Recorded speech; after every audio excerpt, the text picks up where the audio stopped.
On est ici à Lys-au-Léon pour inaugurer un chemin rural qui a été rouvert par l'association locale Andy Solidarité 49, adhérente du Caux des Verts, qui a en fait rouvert ce chemin à l'occasion des Journées des chemins du Caux des Verts début mars. C'était une bonne dynamique tous ensemble. C'est parti du plus jeune qui avait 12 ans au plus ancien qui devait avoir 70 ans et franchement c'était chouette.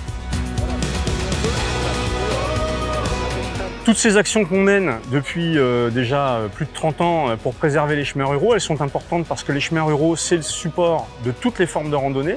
Les circuits sont ouverts à tous, aux personnes valides, aux personnes non valides, qu'elles soient à pied, à cheval, sur des engins motorisés ou sur des engins spécifiques pour les handicapés. Ce que je trouve de bien dans les chemins, c'est que ça emmène les citoyens dans la nature.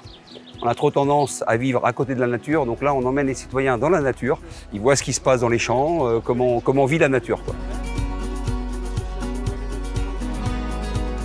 Il m'a dit que c'était un chemin communal, donc c'est bon, on peut y aller. Il faut mobiliser les troupes. Le Caux des Verts aujourd'hui rassemble environ 3000 adhérents.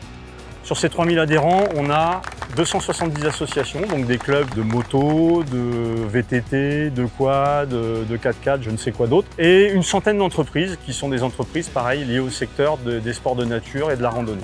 Donc les journées des chemins, essentiellement, ça consiste en des chantiers de réouverture ou d'entretien de chemins ruraux, mais pas seulement. On a aussi des chantiers qui visent à ramasser des déchets abandonnés dans la nature, enfin sur les chemins. Cette année, par exemple, on a collecté quand même plus de 10 tonnes de déchets sur des chemins ou dans des sites Natura 2000 en bordure de chemins ruraux.